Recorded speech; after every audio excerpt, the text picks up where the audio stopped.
दिल्ली से सटे गुड़गांव में अन्ना हजारे और स्वामी रामदेव एक साझा प्रेस कॉन्फ्रेंस कर रहे हैं। सीधे वहीं चलते हैं।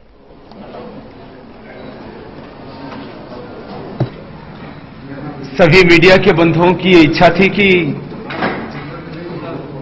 हमें क्या बात हुई है, उस मुलाकात में क्या है वो सबको पता लगे। तो हमने कहा कि फिर जो कुछ हमारी बात है, हमारा कोई गुप्त एजेंडा नहीं है, वो सबके सामने आना चाहिए।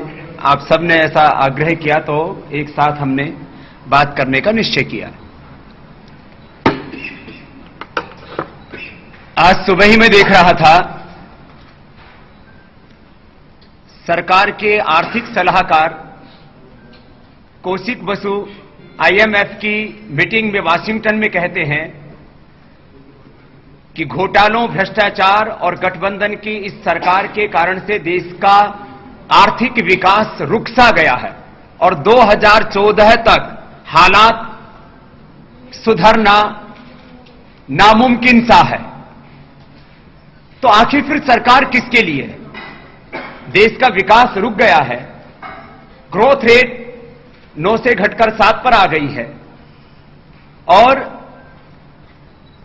भ्रष्टाचार, महंगाई, गरीबी, अशिक्षा और तमाम राष्ट्रीय समस्याओं के बीच पूरी दुनिया में भारत का नाम बदनाम हो रहा है। दुनिया की चौथी बड़ी आर्थिक ताकत है भारत। यदि इस देश में जो काला धन है वो वापस आता है तो भारत पहले दर्जे की आर्थिक महाशक्ति बन जाता है। आदरणीय अन्ना हजारे साहब ने, हमने मिलकर के यही तय किया कि इस देश के अंतिम व्यक्ति को यदि आर्थिक और सामाजिक न्याय दिलाना है तो 2 काम इस देश के लिए सबसे जरूरी है। पहला, काला धन देश को मिलना चाहिए। दूसरा, भ्रष्टाचार खत्म होना चाहिए। उसके लिए एक मजबूत जनलोकपाल बनना चाहिए। लूटा हुआ धन देश को मिले और आगे से हिंदुस्तान ना लूटे, इसके लिए काला धन और भ्रष्टाचार के ये दोनों आंदोलनों की बहुत जरूरत है हिंदुस्तान को। और 3 जून को तो आदरणीय अन्ना हजारे साहब, हम सब एक सांकेतिक आंदोलन कर रहे हैं और 1 मई से हम स्वयं दुर्ग छत्तीसगढ़ से इस मजदूर दिवस के दिन इस जंग की शुरुआत कर रहे हैं। उधर से महाराष्ट्र से आदरणीय अन्ना हजारे साहब कौन सी जगह से शुरू कर रहे हैं? 1 मई को शिरडी, 1 मई को जो श्रद्धा स्थान है शिरडी का, साईं बाबा जी के, वहां से, अहमदनगर से, वहां से आदरणीय अन्ना हजारे साहब यात्रा शुरू कर रहे हैं और आदरणीय अन्ना हजारे साहब की यात्रा उधर महाराष्ट्र में चलती रहेगी। करीब 5 जून तक ये यात्रा रखिए, बीच में दिल्ली में आएंगे। 2 जून की शाम तक ही दिल्ली में पहुंच जाएंगे और फिर 5 जून के बाद में जहां जहां बीच में संभव हो सकेगा हम साथ साथ भी कार्यक्रम करते रहेंगे और ये काले धन का आंदोलन पूरे देश भर में एक तरफ चलता रहेगा। भ्रष्टाचार का जो मुद्दा है, जन लोकपाल बनाने का मुद्दा है, उसको लेकर के अन्ना हजारे साहब चारों तरफ से अब देश में इन जन आंदोलन की रफ्तार को तेज किया जाएगा और फिर अगस्त महीने में वापस आर पार की लड़ाई शुरू हो जाएगी। कहने का तात्पर्य यह है कि अब सरकार खुद स्वीकार कर रही है कि देश भ्रष्टाचार के कारण से, घोटालों के कारण से, महंगाई के कारण से बहुत बुरे दौर से गुजर रहा है। अब यह कोई आदरणीय अन्ना हजारे का या बाबा रामदेव का आरोप नहीं है, यह तो खुद सरकार ने स्वीकार किया। तो आखिर हिंदुस्तान कैसे बचेगा, इसी बारे में बैठ करके हमने पूरे आगे के कार्यक्रम तय किए हैं और हम मिलकर के इस जंग को लड़ेंगे। ये न्याय की जंग है। 121 करोड़ लोगों के मौलिक अधिकारों की लड़ाई है, यह हमारी लड़ाई संवैधानिक है, यह हमारी लड़ाई नैतिक है, यह हमारी लड़ाई कानून की लड़ाई है। और यह करीब 400 लाख करोड़ रुपए काला धन देश के लोगों को मिले, ये उनका जन्मसिद्ध अधिकार है, उनका मूलभूत अधिकार है, उससे उनको वंचित कर दिया गया और भ्रष्टाचार कर करके देश को लूट लिया गया है। तो ये जंग हम मिलकर के साथ में लड़ेंगे। इसी के लिए एक पूरा कार्यक्रम आगे तक का तय किया गया है। आपका कोई प्रश्न होगा तो आदरणीय अन्ना हजारे साहब के बाद में आप पूछ सकें। इस यात्रा के माध्यम से क्या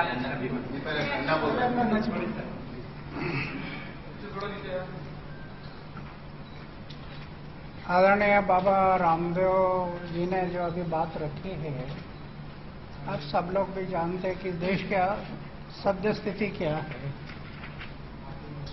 संविधान हमें कह रहा था कि आर्थिक सामाजिक विषमता दूर हो, कोई मतभेद ना रहे जाति पाति धर्म उसके, लेकिन आज आजादी के 65 साल में नहीं हुआ, वो नहीं कर पाए लोग। दूसरा, बढ़ता हुआ भ्रष्टाचार जो बढ़ रहा है, इतना बढ़ रहा है कि देश का और राज्य में जो हमें विकास करना है, विकास में 1 रुपए से 10 पैसा भी गांव में नहीं जा रहे, तो कैसे विकास होगा? तो बढ़ता हुआ भ्रष्टाचार के कारण विकास में जो रुकावटें आ गई। आज आप देख रहे हैं कि महाराष्ट्र में और कई स्टेट में पीने की पानी की समस्या क्या है। आज पानी रोकने वाला प्रोग्राम हम कई सालों से कर रहे, करोड़ों रुपया खर्चा किया, लेकिन पानी रोकने के बजाय पैसा रोका और पैसा रिचार्जिंग किया, तो कैसे पानी का प्रश्न छूट सकता है? तो ये जो बातें हैं कि एक तो बढ़ता हुआ भ्रष्टाचार और उसके कारण बढ़ती हुई महंगाई, उसी के साथ साथ वो जो विकास को रुकावटें आ गई, इस पर हम लोग बात कर रहे थे रामदेव बाबा और हम लोग कि एक तो हमें ये भ्रष्टाचार, बढ़ता हुआ भ्रष्टाचार को कैसे रोके, और दूसरी बात है कि बाबा रामदेव जी ने जो बात रखी थी काला धन, ये दोनों बातें बहुत जरूरी है। आज हमारा विदेश में हमारा जनता का पैसा, जनता का पैसा ये जो विदेश में चला गया, और विदेश में वो पैसा जो उधर डिपॉजिट करने के कारण ये महंगाई बढ़ गई, उसके लिए वो भी एक कारण है। अगर वो पैसा आ गया तो हमारे विकास में काफी गति मिल सकती है, गरीबी नहीं रहेगी। दूसरा जो बाबा रामदेव जी ने बताया कि अर्थनीति हमारे देश की, आज के हमारे देश की अर्थनीति जो हम ये देख रहे हैं, ये जो अर्थनीति हमारी आज हो गई, उसका कारण ये हो गया कि हम गांव को केंद्र बिंदु मानने के बजाय शहर को केंद्र बिंदु माना, और बड़े बड़े इंडस्ट्री के खड़ा करने के बाद ये देश बदल जाएगा, ऐसे कई लोगों का कहना था। आज हिमालय जैसी पहाड़ी बन गई कर्जा के इस देश पर। तो देश की अर्थनीति अगर बदलना है तो हम लोग तो ये प्रयोग कर रहे हैं, कई जगह पर प्रयोग हुए हैं कि देश की अर्थनीति, गांव की अर्थनीति कैसी बदलती है। तो ये जो करना था वो इन लोगों ने नहीं किया आज तक। इसलिए हम लोग सोचा है कि अभी लोगों को जगाना जरूरी है। ये तो कई दिनों से हम जगा रहे, आज थोड़ी जागृति आ गई है। जो लोग सोए थे आज खड़े हो गए, बोलने लगे हैं। अभी इसको और आगे बढ़ाना है। तो ये सोचते हुए हम तय किया कि 1 मई से हम पूरे महाराष्ट्र के 35 जिला में सभा लगाई। महाराष्ट्र के 35 जिला में इतना गर्मी है, फिर भी हम सोचा नहीं, जाएंगे, लोगों को जगाएंगे। और उसी टाइम बाबा रामदेव जी देश के और जगह पर भी ये टूर शुरू कर रहे हैं। जून के पहले सप्ताह तक हमारा ये टूर खत्म हो जाएगा और उसके बाद देश के हर कई हिस्सों में हम लोग कई जगह पर साथ में ये टूर करेंगे, जगाएंगे लोगों को कि लोगों को ये जगाएंगे, मतलब ये जगाना है कि अभी आगे के लिए देश की जनता ने खड़े होकर संगठित होकर ये लड़ाई लड़नी पड़ेगी। एक बाबा रामदेव जी, अन्ना हजारे, ये सीमित लोगों का काम नहीं, अभी देश खड़ा होने की जरूरत है। पूरा देश जब खड़ा होगा, संगठित होगा, तब आज के जो भ्रष्टाचार और काला धन वो सरकार को वापस लाना ही पड़ेगा एक दिन। सरकार एक ही बात के लिए डरती है, सरकार एक ही बात के लिए डरती है, जनता जो कह रही है वो अगर नहीं सुना तो हमारी सरकार गिर जाएगी। गिरने के लिए डरती, बाकी किसी से डरती नहीं है। हम गिरने के लिए नहीं करना। अगर ये सरकार गिर गई, दूसरे आ गए, वो कौन है? इन्होंने ग्रेजुएशन किया, वो डॉक्टरेट मिला पाएंगे करप्शन में। सरकार को गिराने के लिए हमें नहीं करना, लेकिन जनता की भाषा अगर सरकार को नहीं समझती है तो सरकार गिर गए तो परवाह नहीं। ये हम सोचकर अभी ये लड़ाई शुरू हो गई है। अभी 1 मई से एक तो ये दोनों काम है, एक तो जैसे जन लोकपाल, केंद्र में जन लोकपाल और स्टेट में लोक आयुक्त। तो पहले एक प्रयोग हम कर रहे हैं महाराष्ट्र में लोक आयुक्त। एक बार लोक आयुक्त, सशक्त लोकपाल आ गया है, लोक आयुक्त आ गया और केंद्र में लोकपाल आ गया। लोकपाल नहीं ला रहे ये लोग, लंगड़ा लूला ला रहे लाया, लेकिन वो तो क्या है, कचरे के टुकड़े में डालने वाला ड्रॉप बना है, उससे क्या करप्शन को ब्रेक लगेगा। तो ये अभी लड़ाई जो जारी है कि एक तो हम महाराष्ट्र में लोक आयुक्त, अगर वो आ गया तो देश को नया दिशा मिलेगी। जैसे राइट टू इंफॉर्मेशन पहले महाराष्ट्र में हो गया, बाद में देश में गया। एजीएस प्रोग्राम पहले महाराष्ट्र में कानून बना, फिर देश में बना। ऐसे कई बातें महाराष्ट्र में जो बनी और बाद में देश में बनी। हम चाहते हैं कि लोक आयुक्त भी पहले महाराष्ट्र में करना और बाद में पूरे देश में वो उसको फैलाना है। तो पहले ये लड़ाई अभी 1 मई से हमारी शुरू हो रही है। 1 मई से जून फर्स्ट वीक वो खत्म होने के बाद देश में जहां जहां, मैं तो ये तय किया अभी कि 1.5 साल तक, 2014 का इलेक्शन आ रहा है, 1.5 साल तक पूरे देश में घूमकर लोगों को जगाना है। आज सामान्य लोगों को जीना मुश्किल हो रहा है करप्शन के कारण, और ये तो एयर कंडीशन में बैठे, उनको कोई उसका गोल भी नहीं है कि इतने तकलीफ में लोग हैं। तो इन बातों के लिए लोगों को जगाना, अभी एक ही रास्ता बाकी है, वो है लोगों ने संगठित होना। आजादी की ये दूसरी लड़ाई, एक लड़ाई 1947 में आजादी दिलाने के लिए 1857 से शुरू हो गई। 1947 में आजादी मिली, 65 साल बीत गए, किसको मिले आजादी? क्या मिले आजादी? सिर्फ गोरे गए और काले आ गए बस। तो सही है दूसरी आजादी की लड़ाई। और अभी एक अच्छा हुआ कि देश में वातावरण बड़ा अच्छा बन गया, लोग खड़े हैं। मैं देख रहा हूं, कभी घूमता हूं बाहर, इतना लोगों को आस्था है, तो एक वातावरण अच्छा है। इसलिए हम लोग सोचा कि अभी 1 जून के बाद पूरी मैं पहले स्टेट में घूमूंगा, बाबा जी पूरे छत्तीसगढ़ और मध्य प्रदेश से शुरू करेंगे, और जून से कई जगह पर हम दोनों साथ में होंगे। सब जगह पर साथ में नहीं रह सकते क्योंकि हमारे प्रोग्राम इतने टाइट है, लेकिन कई जगह पर साथ में रहेंगे।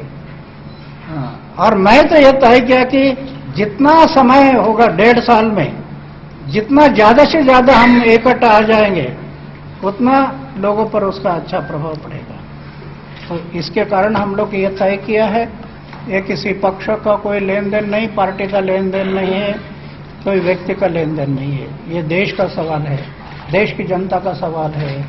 तो अर्थनीति आज कभी बदल ही नहीं सकती। आज जिस रास्ते से देश जा रहा है, इस रास्ते से इस देश की अर्थनीति कभी बदल नहीं सकती। क्यों? सरकार के तिजोरी में जो पैसा इकट्ठा होता है, जनता का पैसा, 75% पैसा सिर्फ मैनेजमेंट पर खर्चा हो रहा है। मैनेजमेंट, पगार, गाड़ी, बंगला, जनता का पैसा 75% मैनेजमेंट पर खर्चा हो रहा है, बचा 25%, उसमें भी 15% और करप्शन। तो डेवलपमेंट के लिए बचा क्या? 1 रुपए से 10 पैसा भी नहीं बचता डेवलपमेंट पर, तो इस देश का डेवलपमेंट क्या होगा? कभी हो ही नहीं सकता जिस हालत में यह देश जा रहा है। ऐसे हालत में इस देश की ना अर्थनीति बदल सकती है, ना इस देश के लिए उज्जवल भविष्य है। और 10 पैसा खर्चा कर रहे हैं, लेकिन और इधर से कर्जा भी ले रहे हैं हम। आज हमारे ऊपर कर्जा कितना है? हिमालय जैसी पहाड़ी बन गई कर्जा की। अरे आज हमारा कर्जा जो है उसका ब्याज भरने के लिए पैसा नहीं, और कर्जा लेकर ब्याज भर रहे हैं, तो क्या देश के लिए भविष्य है? तो अभी जनता ये जागरूक होना जरूरी है। ये कर्जा ये नहीं आएगा चुकाने के लिए, ये तो कर्जा लेकर अपने अपने घर में बहुत सा पैसा लगा रहे, पर विदेश में पैसा गया किसका है? कौन है इसमें? आज अगर इसकी ये डेयरिंग किया है सरकार ने, तो बहुत से लोग इनमें से निकल जाएंगे, इनका पैसा उधर रखा है। तो इसलिए ये डरते हैं। 2 बातें हैं, जन लोकपाल के लिए डरते हैं, काला धन वापस लाने के लिए डरते हैं। ये दोनों बातों के लिए डरते हैं। उसका कारण है कि अगर जन लोकपाल आ गया तो इनके आधे मंत्री जेल में होंगे, और काला धन बाहर आ गया तो उसमें भी इनको खतरा है, इसलिए इनको डर लगता है। ये करने के लिए तैयार नहीं। अरे देश के भविष्य के लिए आप करते हैं तो क्यों नहीं करते आप लोग? लेकिन उनको ये नहीं चाहिए। देश समाज इनके सामने कुछ नहीं, सिर्फ भाषण करते हैं। देश गड्ढे में गया परवाह नहीं, समाज मिट्टी में मिल गया परवाह नहीं, सत्ता से पैसा, पैसा से सत्ता, बस। तो इसलिए हम लोग अभी सोच रहे कि जनता को जगाने के बिना दूसरा पर्याय नहीं है, और जनता को जगाकर एक बड़ा आंदोलन ये खड़ा करना है।